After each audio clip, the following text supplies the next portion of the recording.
Welcome back to Newcastle Central. Another week, another delivery from Hattons. This is not intentional. To be honest, I have been saving up my pocket money for a little while to be able to get this.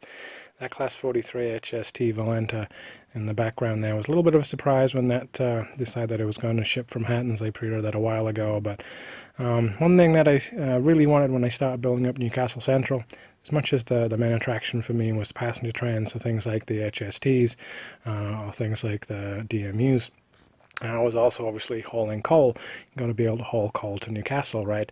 So I grew up in Durham, and so I do remember coal trains going through the back of my grandparents' house, mainly on a Sunday morning. I think back then, so this would have been early to mid-80s, if they were doing maintenance work on the East Coast Main Line, they would often do that on Sundays, and so they would then reroute traffic. And so I definitely remember coal trains going through there. I also had family up in Seam. I remember 3 coal mines quite clearly when I was younger. And so again, I remember seeing coal trains moving around up there. Don't know if it necessarily would have been a Class 37 like this. It almost certainly wouldn't have been the Railfreight grey coal sector. This is Imperial. It's the latest one from Bachmann and came out about a month or so ago. I kind of held off on getting something that could be a coal train, as I was wanting a newer model from Bachmann. I was wanting something that was going to be a reliable runner. I'm also looking at putting in the Hornby Class 37 TTS sound chip in here.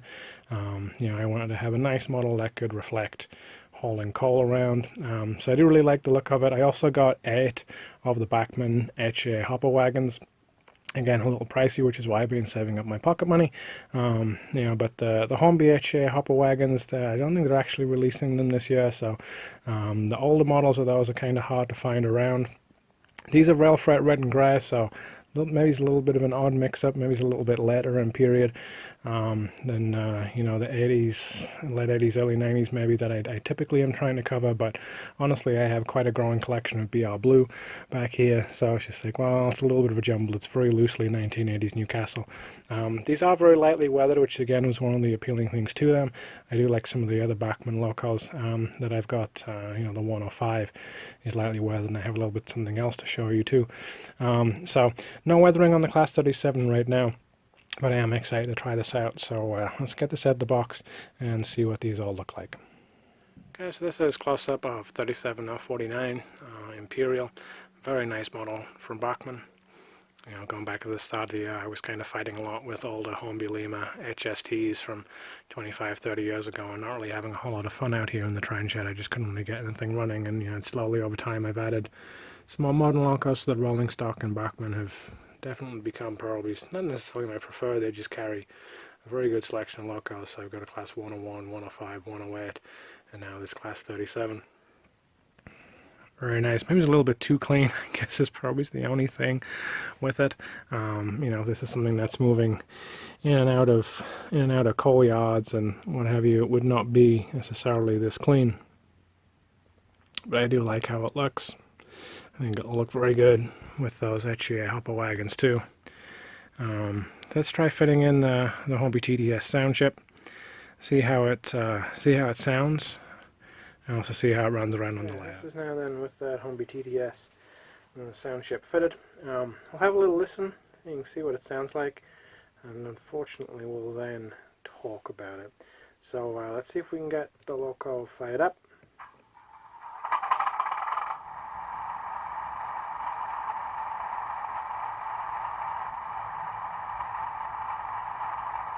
That's just doing a warm start rather than a cold start.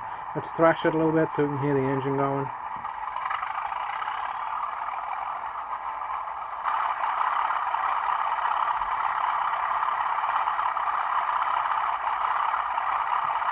And bring it back down.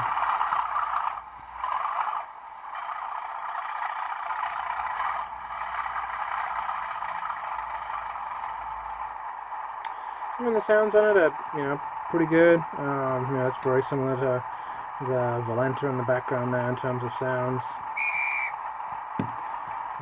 Pretty decent, different horn options.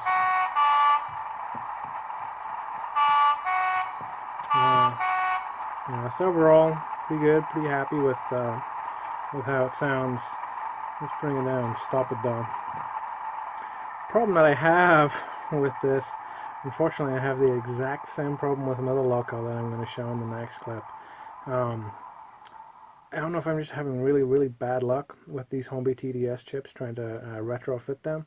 So the Bachmann Locos 21 pins, this and the other one that I'm going to show. The Hornby TDS chips are 8 pins, so you can go through a conversion process. You can get a converter that'll plug into. So I went through and did that, and so the sounds work fine. The problem that I have though is if we try and actually get this to now go and move, this is kind of the behavior that I got. It's very, very jerky at slow speeds. Once it picks up, it's okay. It'll pick up and off it will go. We'll see if we can turn around and bring it back in. So I had already gone through and tried to run this in, but even now it's still very, very jerky at slow speed, and you can even hear it almost. It's really just not all that great.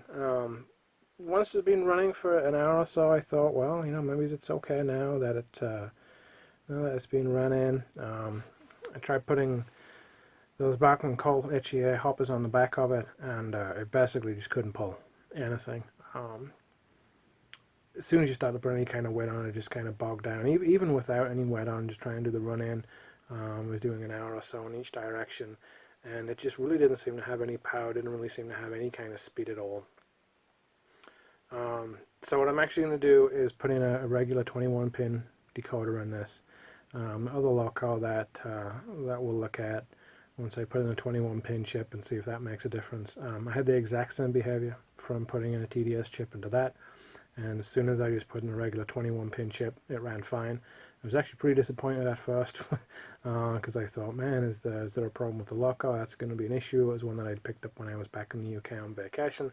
And I realized that no, it's actually just the TDS chip. It's like, well, maybe I had done something wrong when I tried to do that, put in that 21 to 8 pin adapter. But then with this one, I've had the exact same thing, so that's why I'm pretty sure once I take this apart and put in a 21 pin chip, it'll run fine. So we'll try that and we'll check it out, and then we'll look at this other loco that I've got as well.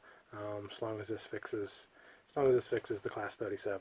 This is now pulled out that Hornby TDS sound chip, and just put in a regular 21 pin decoder, and immediately I can pull away at very, very slow speeds. It's not actually juddering. This is me crawling along at the first speed step, and I can very gently accelerate it away quite happily. I can kind of pop it back and reverse the direction. And again, very, very smooth runner now that I've taken out that Hornby TDS sound chip. So, very disappointing with those TDS sound chips. Like I said, if I had gotten one, that was bad, okay. Now that I've gotten two, that's bad. I'm either doing something really stupid, but I can't exactly figure out what. They should just be fairly drop in and run. So there's obviously something that just doesn't quite seem to like it. I have read quite a bit about the TDS sound chips. Some people saying that, yeah, there can be problems with them under load, that there have been problems with sound chips blowing. So I don't know. I got them a little cheap from one of the major retailers, but they were a little cheap. So I don't know if maybe it was just one of those where they had some old inventory that was in stock, and so there had been some of a bad batch or whatever. But whatever. The loco itself, I do really, really like. Again, I like the livery an awful lot. That's why I kind of held out for this. The sound, I don't really feel like it's gimmicky, but it's also not something that is a selling point for me necessarily. So I do love the HST, the Valenta in the background there with some TDS sound chip that's already fitted. That does sound very, very good, although it does probably need a speaker upgrade. Now that I've heard of a couple of other people's that have put in the Mega Bass Reflex speakers and things like that. But otherwise it is pretty good. It's okay. It does add a little bit extra for me. But one thing that I have also found is that when that Valenta is running around for 10-15 minutes, that noise kind of drones on. That gets a little loud out here in the train shed. So I thought I would try out the TDS sound chip here in that Class 37. Hasn't quite worked out, but that's okay. I do still like the loco, so now I can run it around a little bit. try putting on those HCA hopper wagons and actually start to run some coal to Newcastle. So the locker that I wanted to share was the Bachmann Class 47. This is 47001. It does come with the Bachmann light weathering already applied. I really like this locker. This is another one that I've been looking at for quite some time. When I was back in the UK, a month or two ago on vacation, I went to one of the local model shops and I had seen this one sitting there, and it was just kind of calling out to me. It was I got a really good price on this as well, and it was nice just to chat. So it was Northeast Model Centre, I think it was called, but I'll put a link to their website in the show notes as well, because if you're in the Northeast, there's a couple of different stores around there. There was also Durham Trends of Stanley, and I think Pooley's Puffers and Gateshead as well.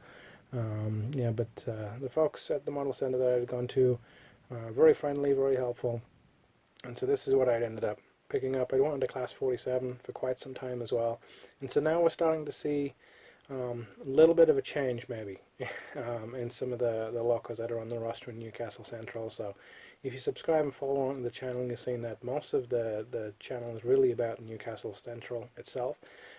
That is correct, it is really still going to be the focus, but it also does need a little bit of freight operations. So on the other side of the shed here from the station itself is where the tiny yard will be.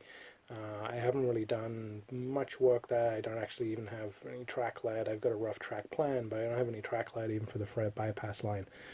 Most of it really has been on the passenger side of things, so looking at building up the station.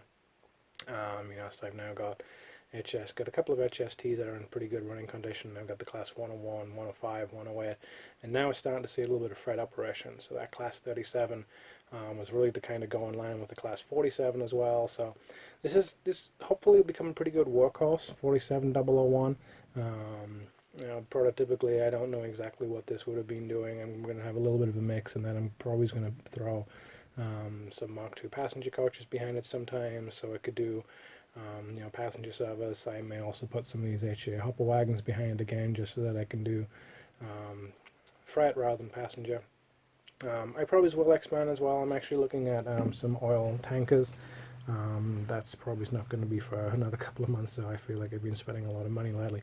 So I might also do some oil tankers as well, down in Middlesbrough, just down the coast from Newcastle as the ICI works, and so wouldn't have been uncommon to see some kind of petroleum, chemical products, petrochemical products that would have been going up and down the northeast. So this is 47001. Like I say again, it's got the light weathering from Bachmann. Haven't put any of the detail pieces on this. The same with the Class 37. So the front is looking a little bit bad. But I do really like the weathering that comes on this Bachmann loco. Let's see if we can get just a little bit closer.